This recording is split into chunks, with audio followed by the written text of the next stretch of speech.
1. Wine tasting. For beginners. 2. Contents. Part I, Getting Ready 3. Level Up 4. Tasting Epiphany 5. Level 3 Professional Wine Tasting 5. Learning how to taste wine 6. Step 1, Understand the influences on tasting 7. Step 2, Get the right equipment 9. Step 3, Prepare the tasting 11. Part 2, Sight and Smell 13. Step 4, Use your eyes in wine tasting 14. Step 5, Use your nose 18. Consider development during wine tasting 24. Part 3, Taste, Tannin and Body 25. Step 6, Taste the wine 26. Part 4, Assessing Quality 31. Step 7, Assessing Quality 32. Step 8, Ratings 34. Step 9, Identity 36. Step 10, Readiness for drinking 38. Final step, Price 39. 3. Part I. Getting ready. 4.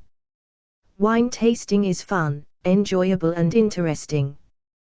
But at first it isn't always easy. There's a lot of folderol and BS. In this series, we're trying to demystify wine tasting and help people get started.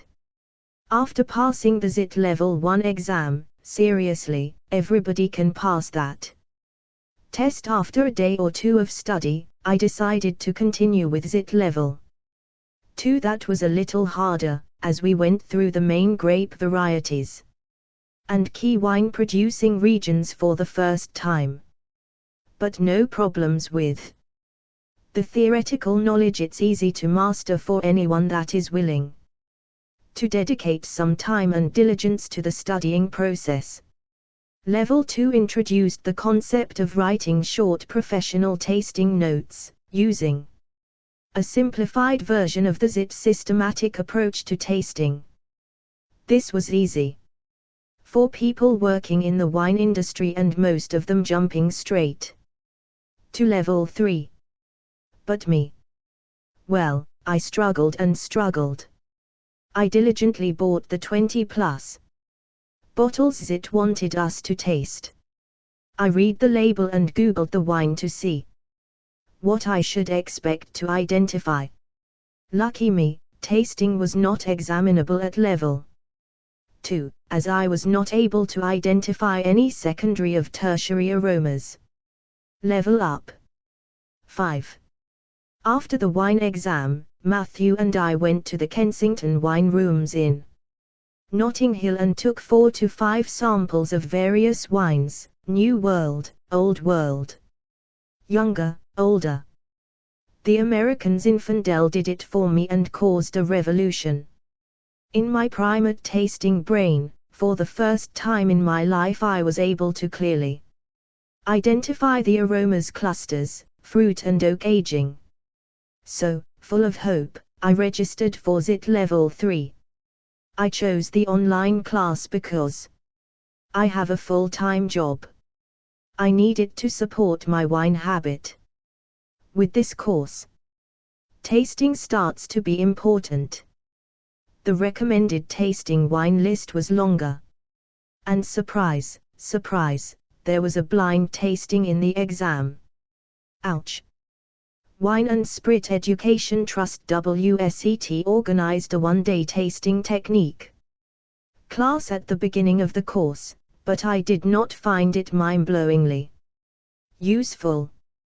You have no theoretical knowledge from the course at that point, and it's a struggle. Not only with calibration is my full-bodied the same as yours or ZIT's, for example. Worse, you have almost no frame of reference or understanding of the concepts described. This is an important class, so if you are taking it, I would recommend preparing for it very carefully. As an online student, I thought ZIT should have included an additional full day of tasting class at the end of the course, so that you fine-tune your technique. Or at least offer it as an option at additional cost. Tasting tip: I bought all the wines required on the level 2 list from the supermarket. They were mostly acceptable or good, with only a couple very good wines. That's fine for easy drinking, but for tasting you need the aromas and flavors to be as precise and characteristic as possible. As a beginner, I believe you need to start with very good and outstanding wines.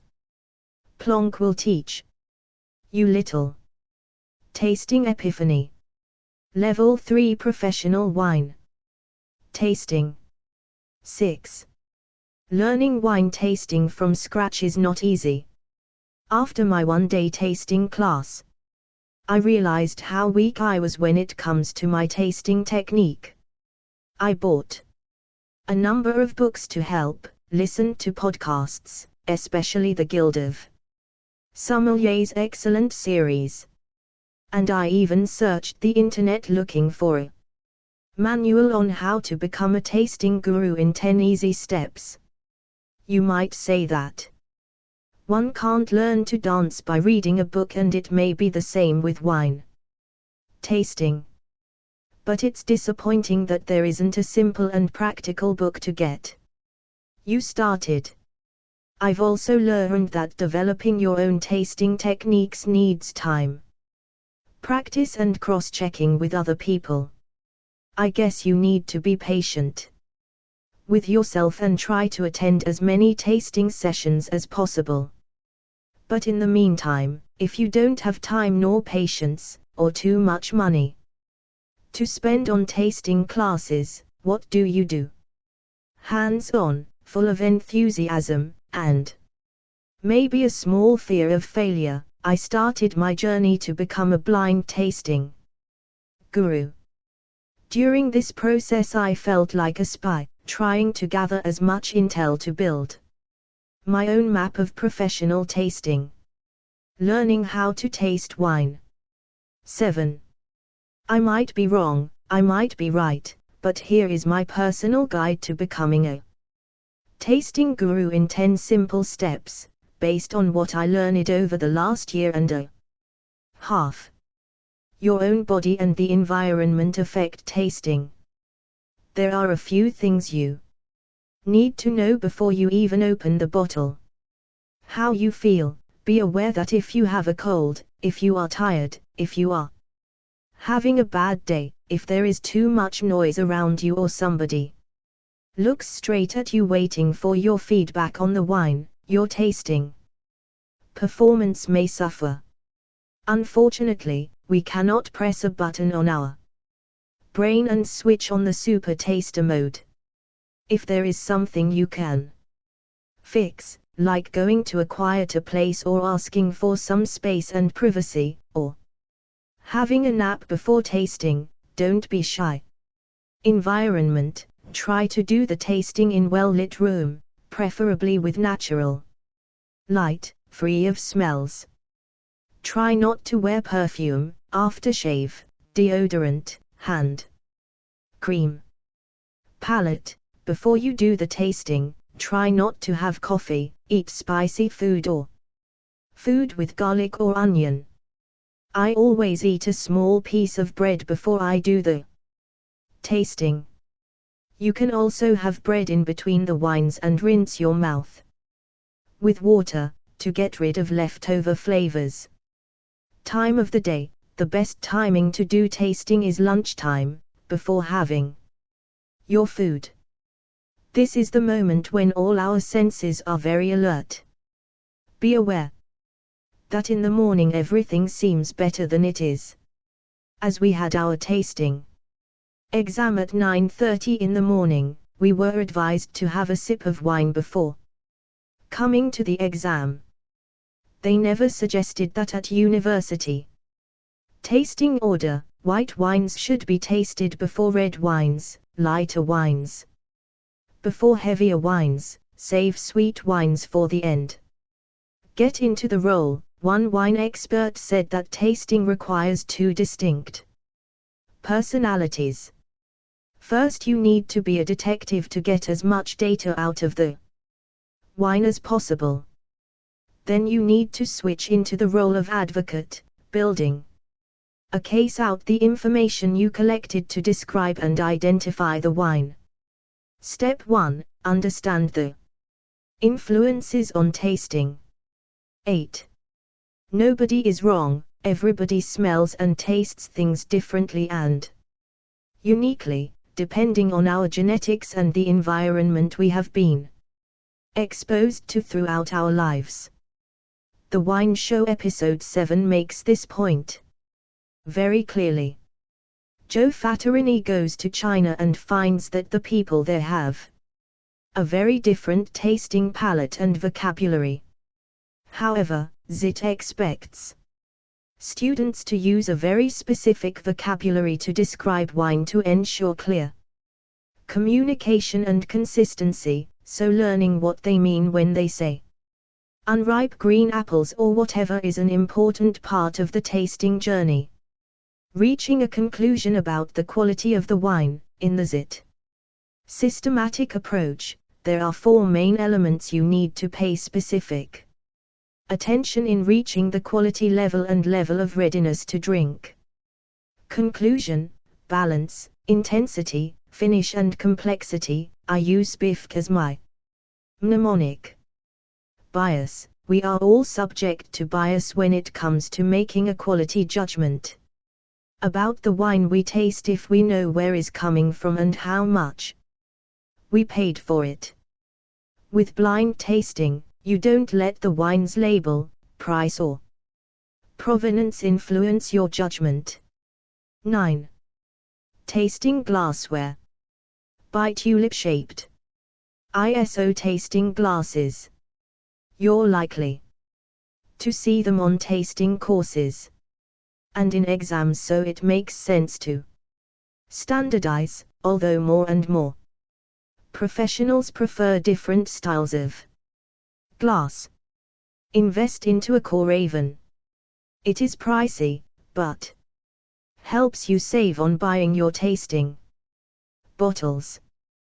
When you taste 6 wines in a go, Coraven solves the issue of opening too many bottles and having to drink them in a short period of time.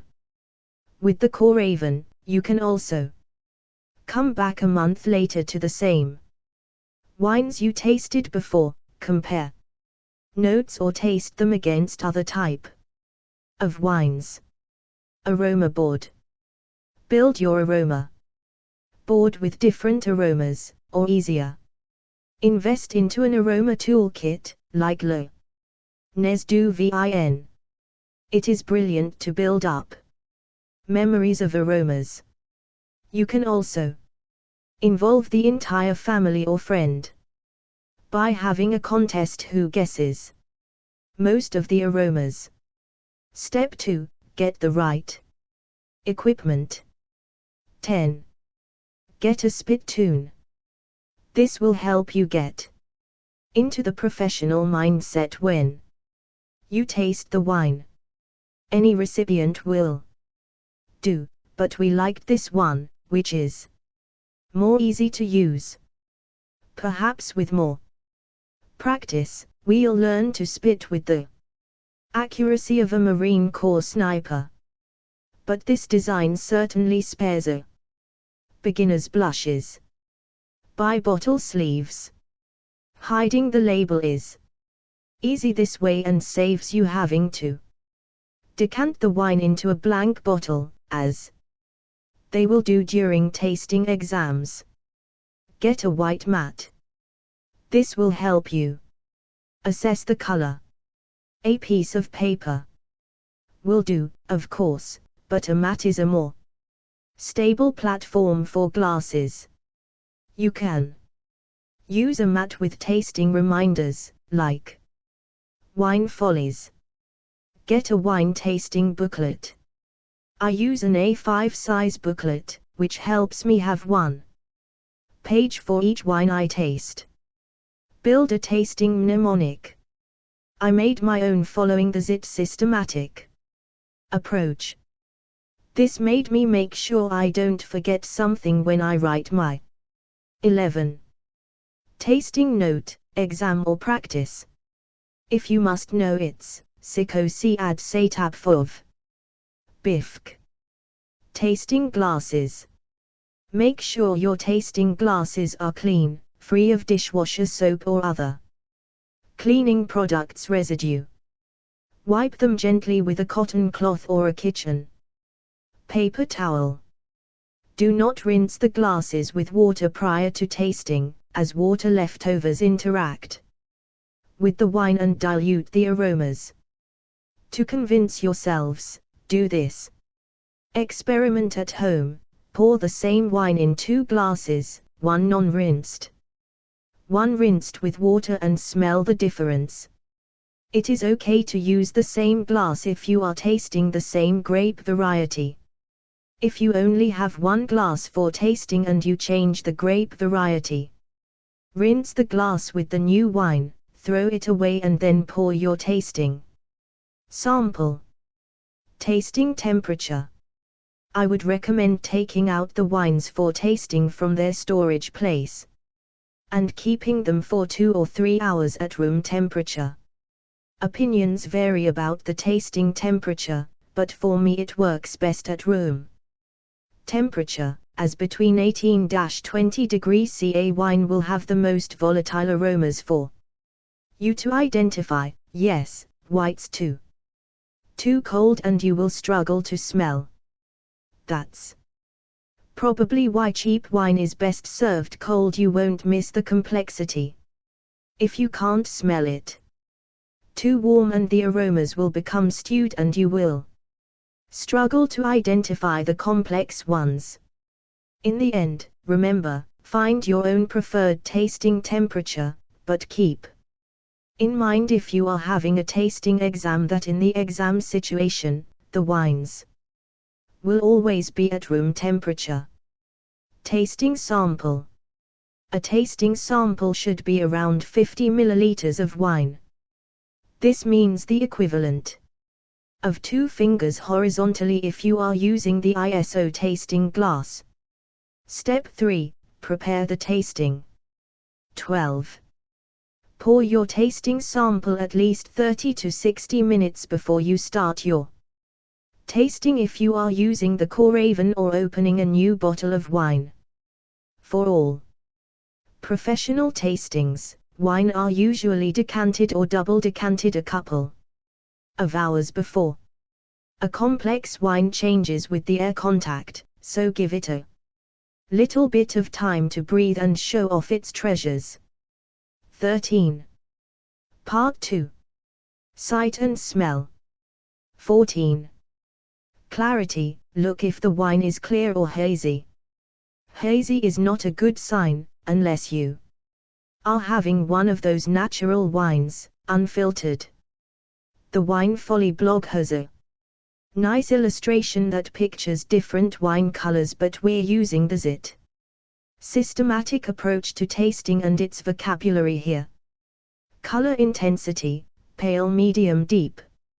You can assess the color intensity if you tilt your glass at 45 degrees angle, so that the liquid comes closer to the rim of the glass, and see where the color fades. That's why it is important to pour the recommended sample quantity. In part 2 of our guide to wine tasting, we explore sight and smell.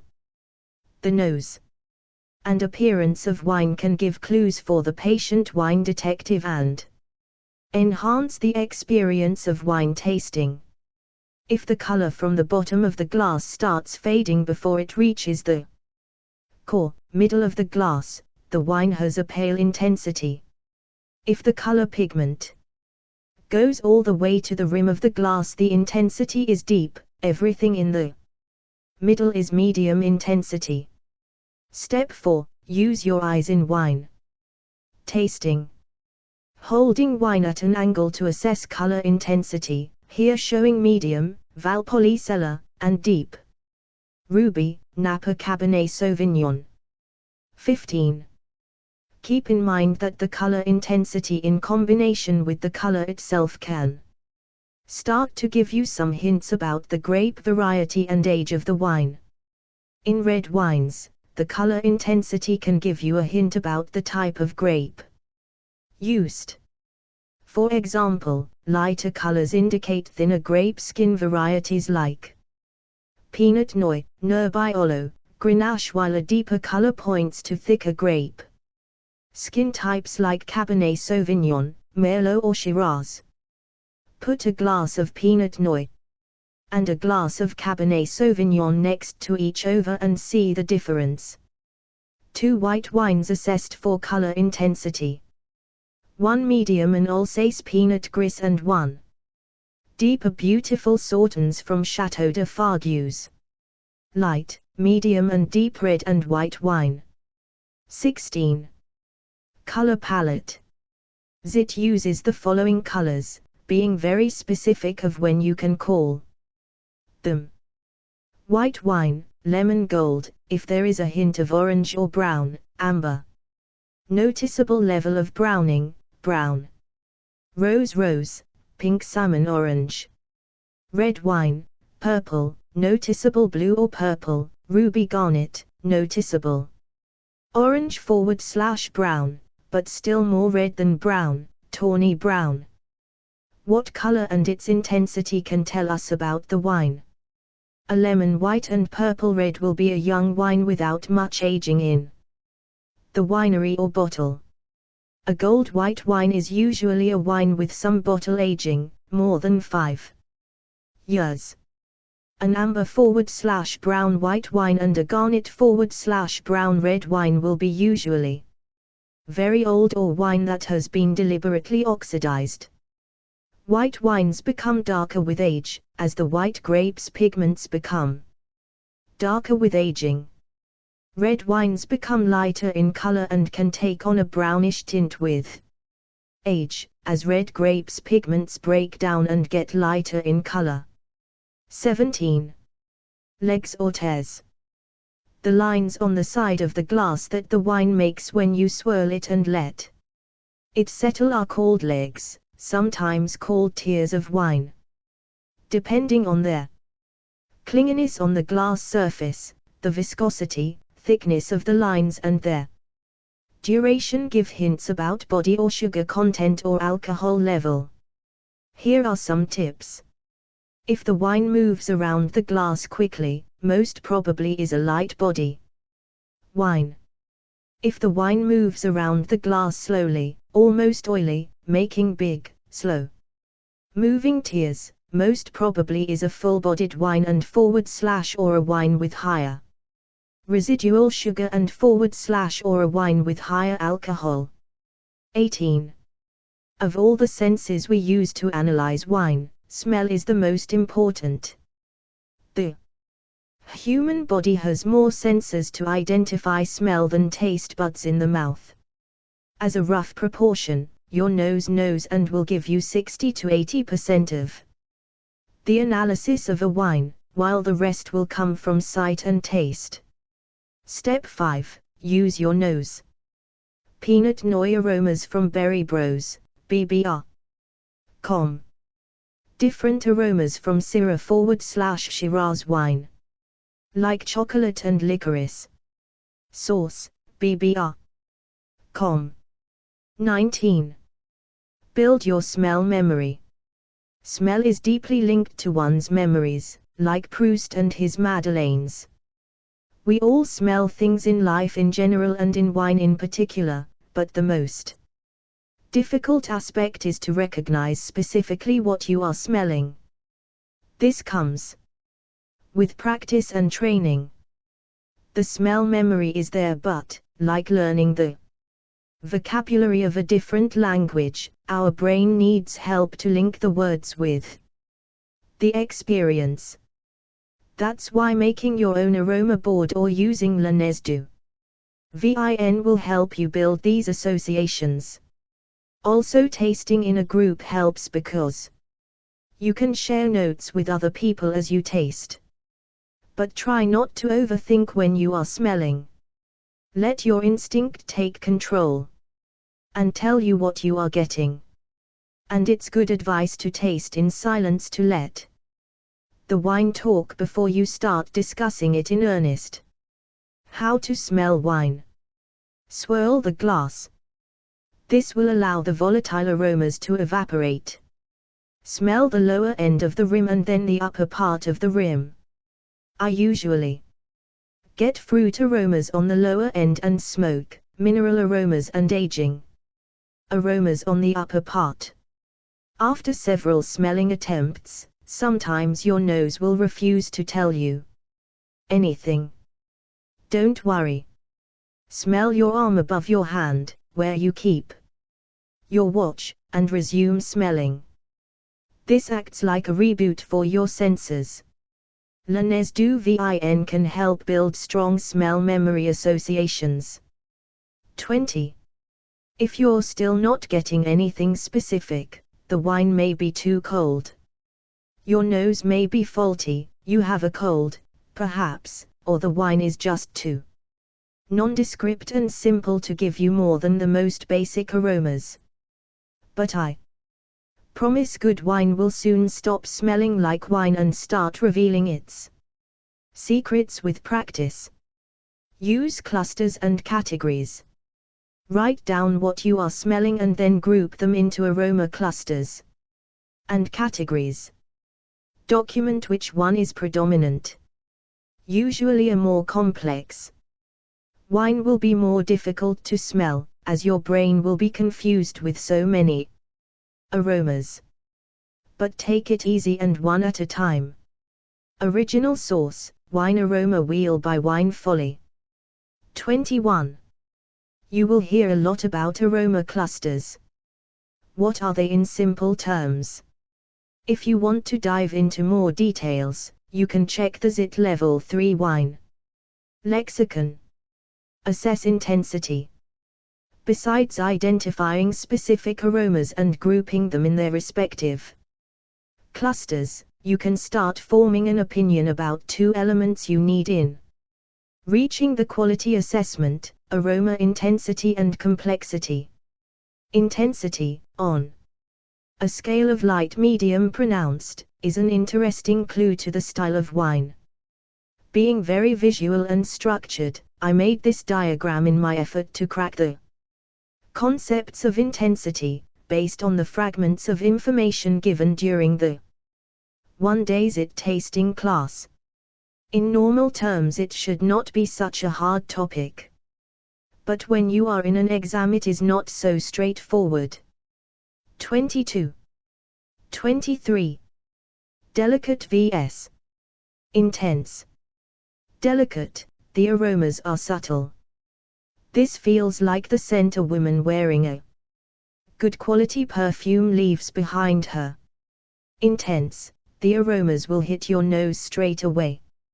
Feels a bit like a man that put on too much aftershave. Usually very aromatic wines like Sauvignon Blanc, Gewürztraminer, Muscat or heavily oaked wines will be intense. Simple vs. Complex. Simple, there is not much going on. You will have only primary aromas coming from the fruit in most cases and not too many of them. Complex, you will start smelling 2 or 3 distinct clusters of primary, secondary and tertiary aromas. They can be entirely primary, like floral, citrus, fruit, tropical fruit, herbal, or can be secondary or tertiary as well. In simple terms, there is a lot going on in that glass. Generic vs.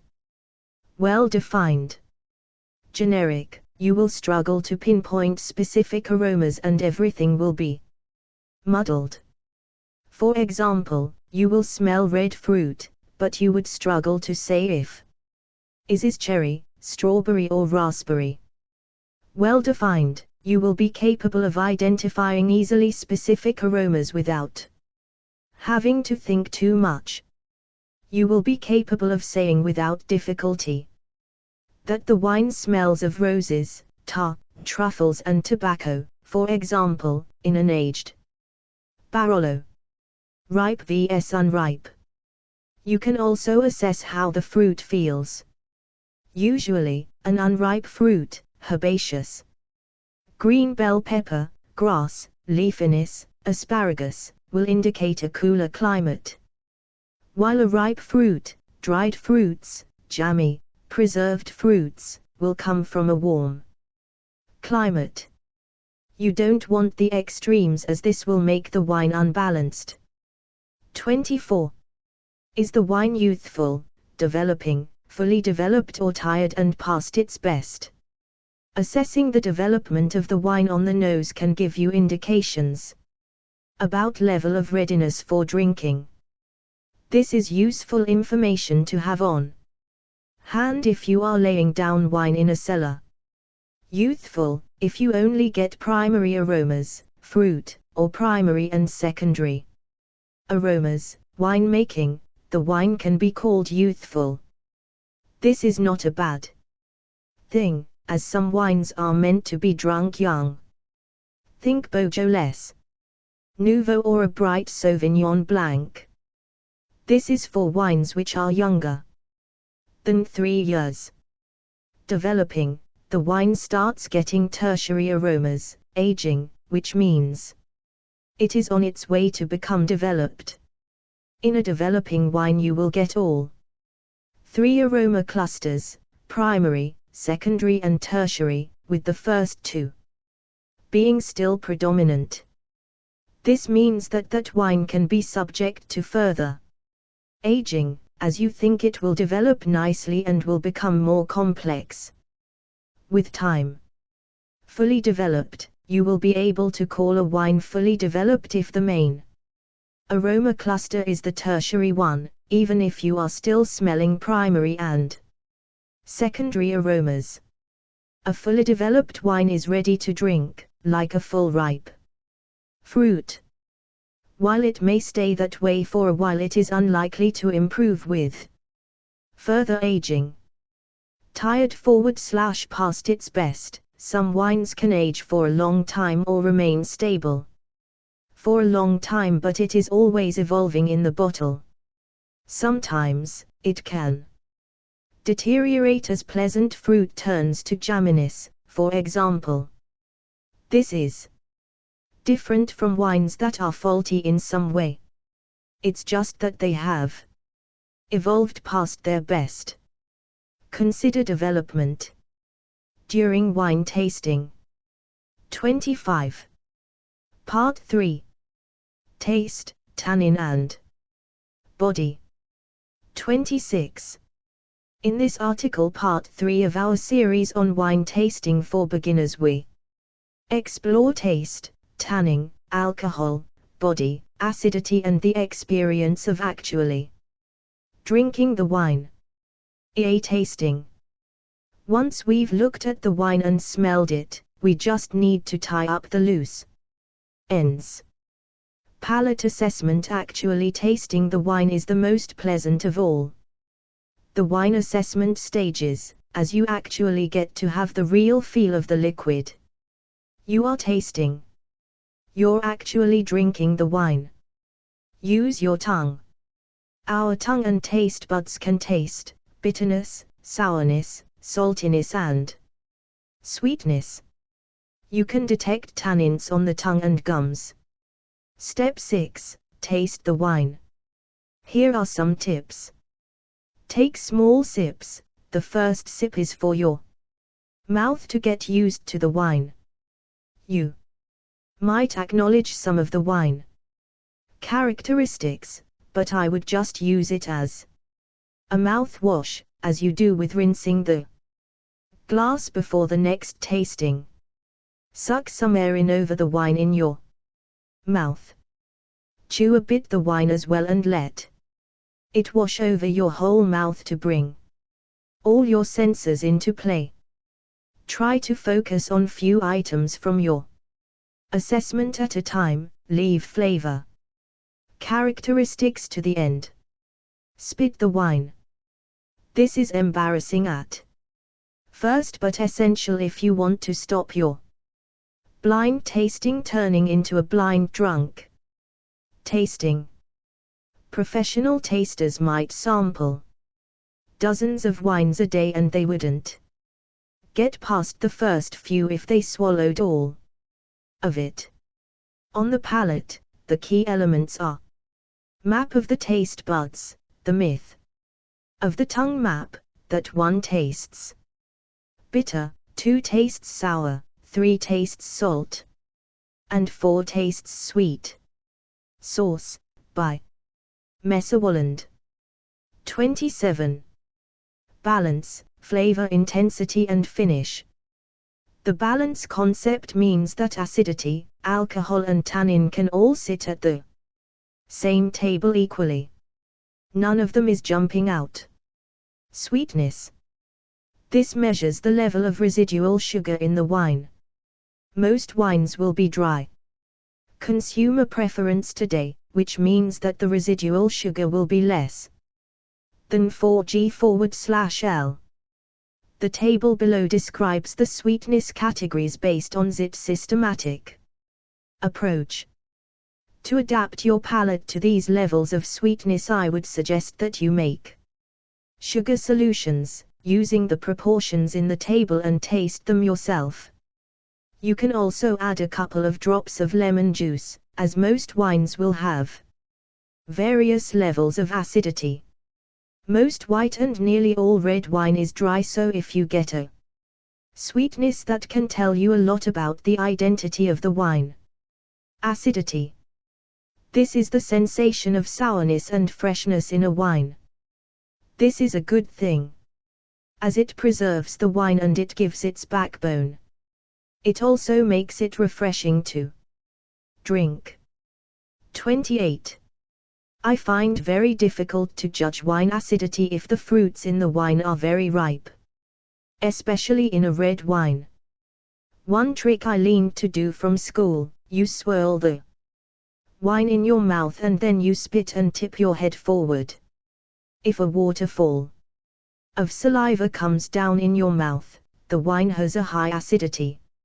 Other people can detect acidity as a tingling on their gums. I tried using the litmus paper, dipping it in every tasted wine, but wine is an acidic drink, no matter if we call it a low acidity or a high acidity. Unfortunately, that was a dead end.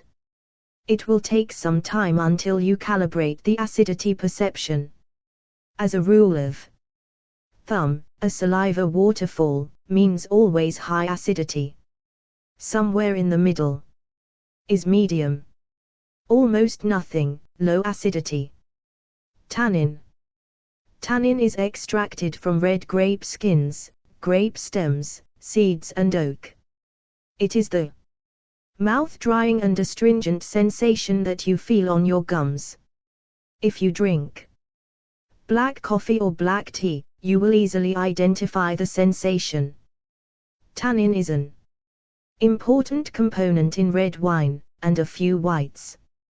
If it comes from the grape itself, this helps a wine have a longer aging potential.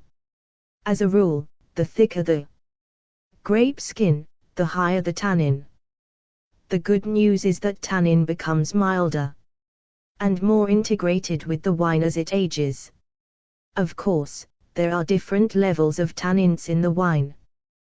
This was easy for me in determining which one is low, medium or high. You just need to taste a Pinot Noir, low tannin, a Malbec or Merlot, medium tannin, and a Cabernet Sauvignon or Nebbiolo, high tannin, in the same tasting, and you will figure out easily which one is which. 29. Alcohol. This is another tricky one, as it is quite difficult to teach your palate to identify different levels. We are lucky that the alcohol content is written on the label, so this is also the easiest variable to calibrate. For me, the moment of truth came when I realized that wines above 13% ABV start slightly burning my gums. Other people feel a sensation of warmth at the back of their mouth. Most wine these days is medium alcohol with 13% 14% ABV, and the historical trend is to higher levels of alcohol. Everything below 11% ABV would be low alcohol, while everything above 14% ABV will be high. Above 14.5% ABV, I feel a warmth in my mouth, but you can be tricked if the grapes are very ripe. Usually, the higher the sugar content in the grapes, the higher the alcohol. This is why wine from sunnier, New World regions are often higher in alcohol. Because fruit there ripens more, generating more sugar to turn into alcohol. Body. I touched a bit on the body when we were talking about tears, legs and viscosity. Body is defined as the mouth-full sensation and can be light, medium, full. A light body wine will feel very watery in your mouth, as if you are having water, with different flavors. A full body will feel like a juice with pulp, with a lot of things going on and a bite to it. You can almost chew it. A medium body will be like a normal juice, somewhere in the middle. A lot of wine textbooks use the comparison with skimmed milk, semi-skimmed and full milk. But that comparison doesn't work for me. Try and have it with orange juice with a dash of vodka or vermouth in it. I reckon 25 milliliters of a 40% ABV alcohol and 50 milliliters of non-alcoholic liquid to give you a rough 15% ABV drink. Have 3 own cocktail-made glasses, 1 with orange flavored water for light body, 1 with normal orange juice and 1 with a freshly squeezed orange juice. Don't cheat, same quantity of alcohol in each glass. You also need to be aware that a high acidity makes wine feel lighter in body. While sugar, higher levels of tannin, alcohol might affect the sensation of body. 30. Flavor intensity and characteristics. Flavor intensity and characteristics identification is a similar process with the aromas detection on the nose.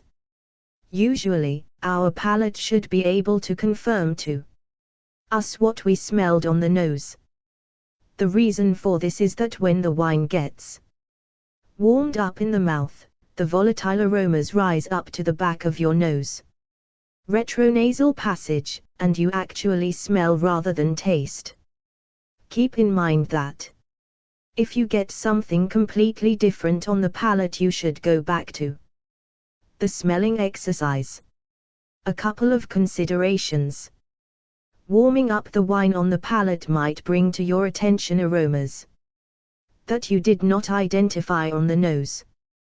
This is normal, as on the palate, the wine releases more volatile aromas.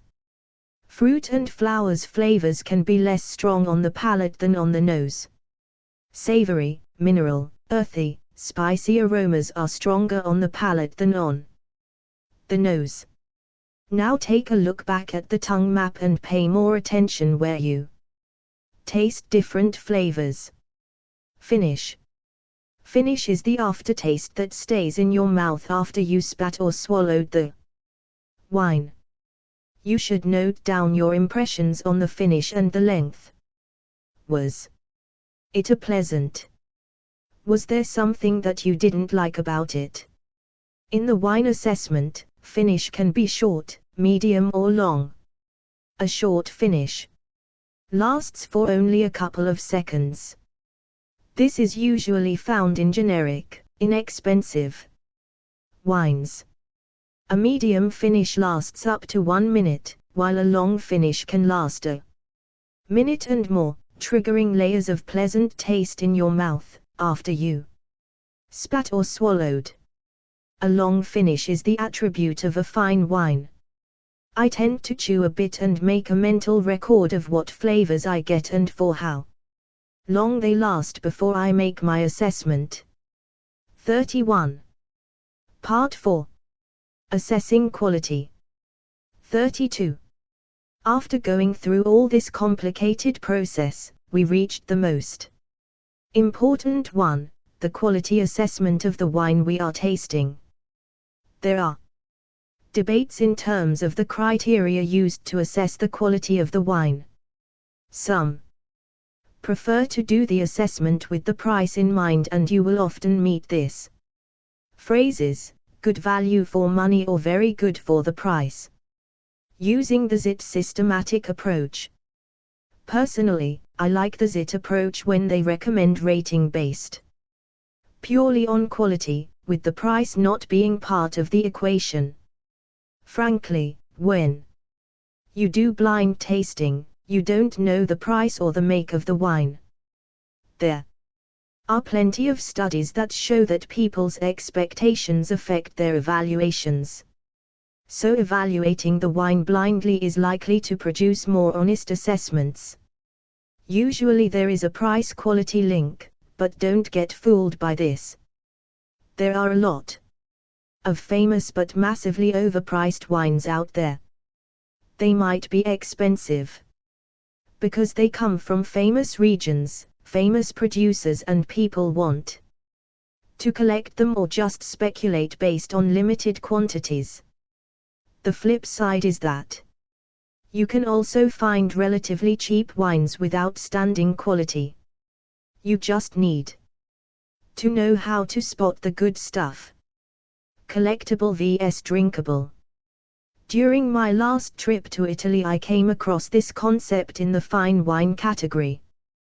There are wines for wine collectors and wines for wine drinkers and aficionados. Belonging to the second category, I have no interest in collecting wine to keep in a museum or for speculative future profit. I like to enjoy my wine and I want to die happy with an empty cellar. Step 7. Assessing quality. Case of Domaine de la Romaine Conti wine. Very expensive, very collectible. 33.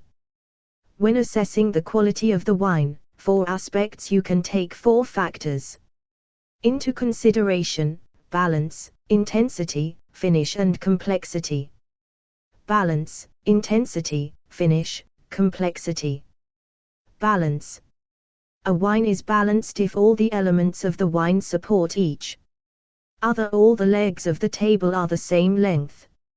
Sweetness, acidity, tannin, fruitiness, aromatic components, alcohol should be well integrated. I think it would be easier if I give below some examples of unbalanced wine. Wine is sweet without being acidic, it will taste cloyed. Wine is too acidic, it will taste tart, aggressive, sour. Not enough fruit, wine will seem thin, austere.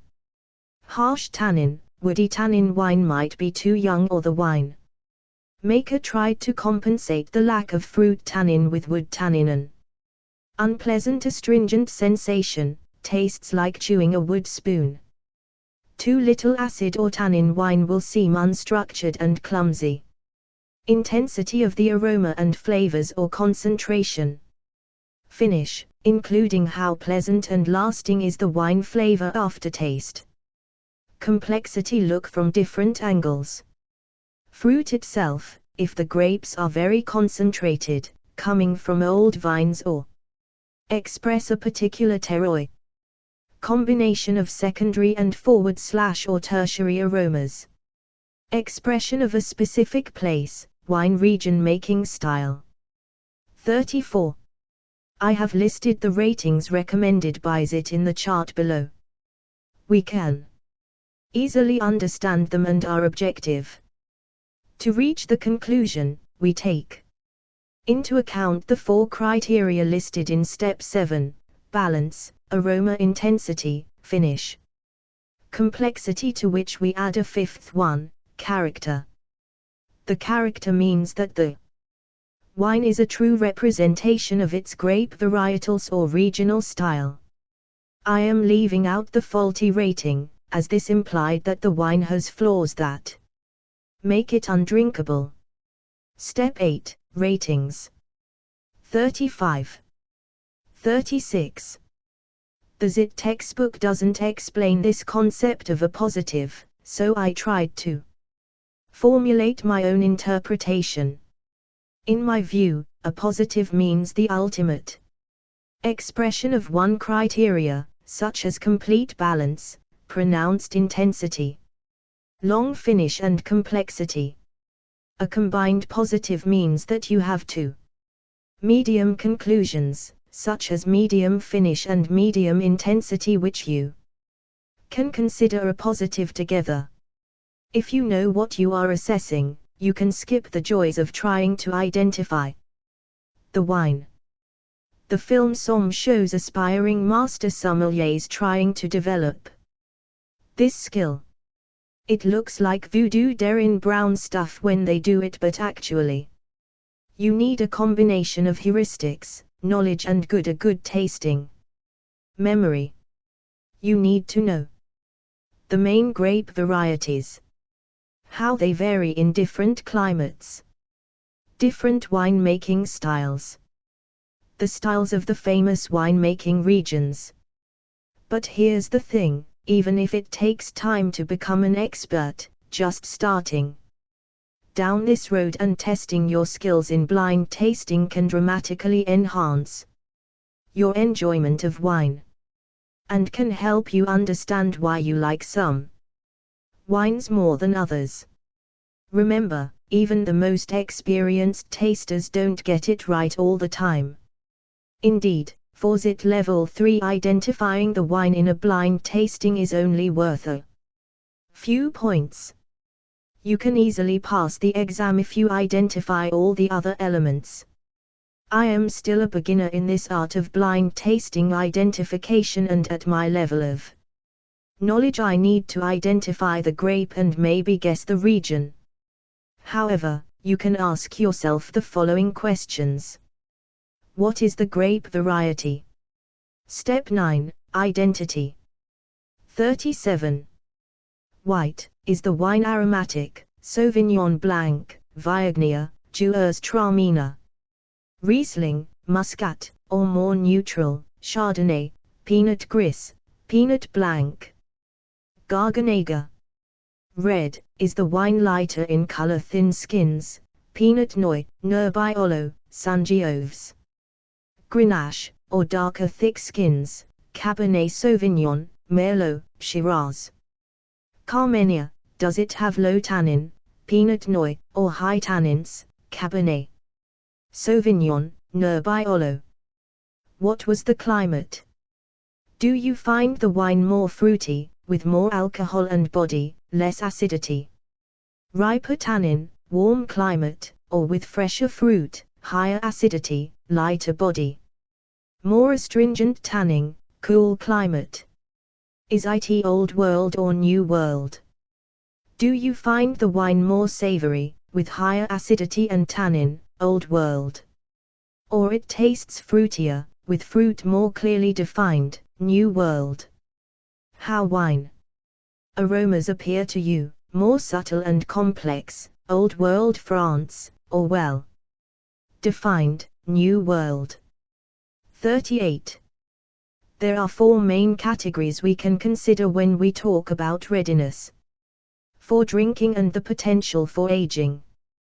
For the wines that have potential for aging, they depend on the grape varietal and the quality of the vintage. Too young, can drink now, but has potential for aging. Drink now, not suitable for further aging. Too old. When we talked about the nose, we have made a first assessment of the development of the wine. The wine development assessment will lead you to the readiness for drinking. Conclusion, per below. Youthful, fully developed, tired /past its best. Step 10, readiness for drinking.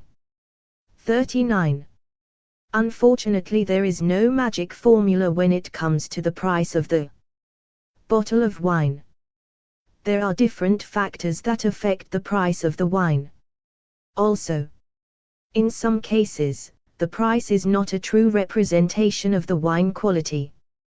Price / bottle equals grape cost plus winemaking cost plus aging cost plus producer margin plus transportation cost and seller margin and duty and VAT. Fawcett, inexpensive wine is everything below £6 per bottle. Premium wine is more expensive than £20 per bottle, with the mid-priced and high-priced in the middle. Remember that when you buy a bottle of cheap wine in the UK, the Treasury is taking the lion's share of your money in tax. Excise duty is £2.08 per 75 cl bottle of still wine and £2.67 per 75 cl bottle of sparkling wine. And then there is 20% VAT on top of that. Final step, price.